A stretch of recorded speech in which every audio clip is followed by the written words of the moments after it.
L'Instant Mag de Magali Barthès. Si certains sens sont sans doute négligés au cours de nos sorties au restaurant, si vous déjeunez au restaurant dans le noir, vous aurez ainsi l'occasion d'apprécier un repas différemment à quelques encablures du Vieux-Port. Nous sommes chaleureusement accueillis par Sébastien Richard, chef et fondateur du restaurant solidaire Le République et partenaire de l'établissement Dans le Noir. Dans ce noir absolu, en fait, on s'aperçoit que on développe autre chose, parce que la vue n'étant pas là, mais l'oreille devient un élément extrêmement important, et évidemment le toucher, mais l'odorat reste l'un des éléments que l'on développe le plus.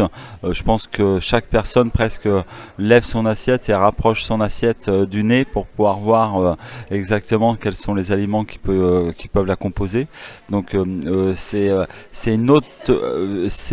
une expérience unique, c'est une autre vision de pouvoir découvrir un mets. Nous voilà donc enthousiastes à l'idée de découvrir un nouveau concept, mais un poil réservé quant au sort qui nous attend. Nous sommes dès lors entre les mains de notre guide-serveur David Dortu, qui est non-voyant. Nous descendons tous en randonnion, la main posée sur l'épaule du convive de devant, mais encore un peu dubitatif sur la suite des événements. Enfin, assis à nos places respectives, notre guide, qui connaît le plan de salle par cœur, nous indique quelques astuces pour nous repérer. Si vous pointez votre index, vous saurez ainsi que votre verre est rempli. Un véritable itinéraire gastronomique qui nous réserve bien des surprises, puisque ce restaurant insolite, ce n'est pas le client qui choisit ce qu'il souhaite manger. Sébastien Richard nous dévoile une part du mystère. Il faut des traceurs, c'est-à-dire des assaisonnements, des textures.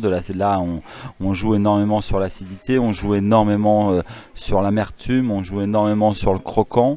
Donc la texture de l'aliment en lui-même rentre énormément dans l'orientation de ce que l'on peut imaginer que l'on mange en fait. On comprend que vous resterez dans le vague sur le contenu de l'assiette, mais pourriez-vous nous dire globalement quels sont les types de menus proposés ? Alors oui, bien sûr. Là, je vais rester vague sans divulguer. En fait, c'est relativement facile. On a deux critères qui sont liés au République, à l'association La Petite Lily et à beaucoup de restaurants aujourd'hui. La saisonnalité étant importante, donc chaque produit qui sont mangés dans la saison où les personnes vont venir manger correspondent à la saison, donc ça c'est plutôt très orienté, et une cuisine méditerranéenne, donc avec un accent particulier à la Méditerranée et avec tous les aliments ou les éléments qui composent la Méditerranée.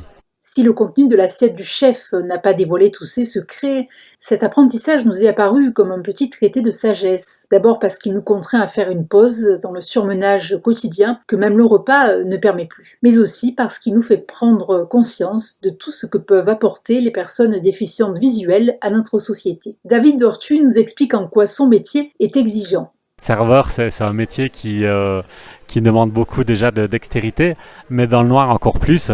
Et je pense encore plus de concentration, car il faut être concentré sur nos actes, sur notre mouvement aussi, pour savoir où on se trouve dans la place, vers où on va, et également concentré envers nos clients. Et c'est vrai que tout ça nous demande beaucoup d'énergie et voilà, je pense que c'est les aspects vraiment les plus, je vais dire, compliqués pour un guide-serveur, c'est de tenir toute une concentration pendant tout un shift comme ça, ça demande vraiment beaucoup d'énergie. 40 heures sont nécessaires pour la formation d'un guide-serveur, avec une priorité accordée aux candidats déficients visuels considérés comme les plus efficaces. L'un de ces guides nous présente son parcours. C'est le cas de Jean-François Nalro, malvoyant de naissance. J'ai été contacté par Cap Emploi, invité à une réunion d'information où j'ai pu poser quelques questions, où j'ai pu aussi prendre rendez-vous pour un entretien. J'ai passé l'entretien et j'ai été recontacté par la suite pour venir passer la formation et être guide-serveur. Donc la formation, au départ, il y avait quelques petites appréhensions. Comment ça s'est déroulé ? Un peu stressé, mais ça s'est très bien déroulé jusqu'à présent. À la dimension inclusive du restaurant s'ajoute la convivialité, comme le souligne Inès Taranto, responsable du développement de Dans le Noir. Il pousse même l'échange entre les clients. Vous allez être placé à des tables d'hôtes, des tables où vous ne connaissez pas votre voisin. On ne sait jamais qui est à côté de nous dans le noir et c'est ça qui est intéressant.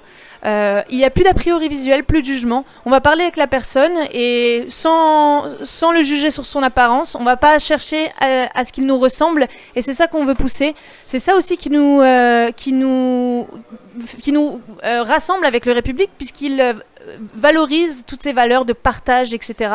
Et voilà, c'est ça qui nous rassemble et qui fait qu'on marche si bien ensemble. Un temps de repas qui sera pour certains l'occasion d'échanger sur le contenu des plats proposés, puisque comme le précise le chef Sébastien Richard, il faut attendre la fin du repas pour connaître le contenu de votre assiette. Pas à la fin de chaque plat, mais à la fin de l'expérience, il y a un écran en fait qui permet de pouvoir expliquer visuellement et en parole l'ensemble des mets mangés. Et y a-t-il des serviettes plus grandes pour les maladroits ?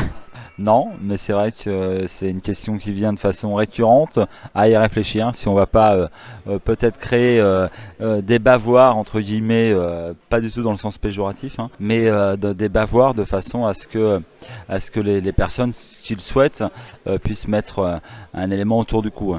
Et qu'en est-il des boissons pour se servir ? Qu'en est-il du vin ? Alors on a la trajectoire pareil, le vin ce sont des vins issus du terroir provençal, donc on choisit, on a la chance d'avoir Richard Lepage qui fait partie de l'aventure avec nous depuis le début, donc qui nous conseille sur les accords mets et vin, on fera peut-être même des accords mets et bière d'ailleurs, de façon à ce que les personnes puissent vivre une expérience globale. Eugénie, manager du restaurant Dans le Noir de Marseille, nous rappelle le contexte de l'installation. Qui partageaient leurs valeurs et il s'avère que le République a des valeurs totalement communes à l'insertion professionnelle en tout cas, autant que dans le noir, donc c'est pour ça que ce partenariat a beaucoup de sens. Cela vaut le coup d'éteindre les lumières le temps d'un repas.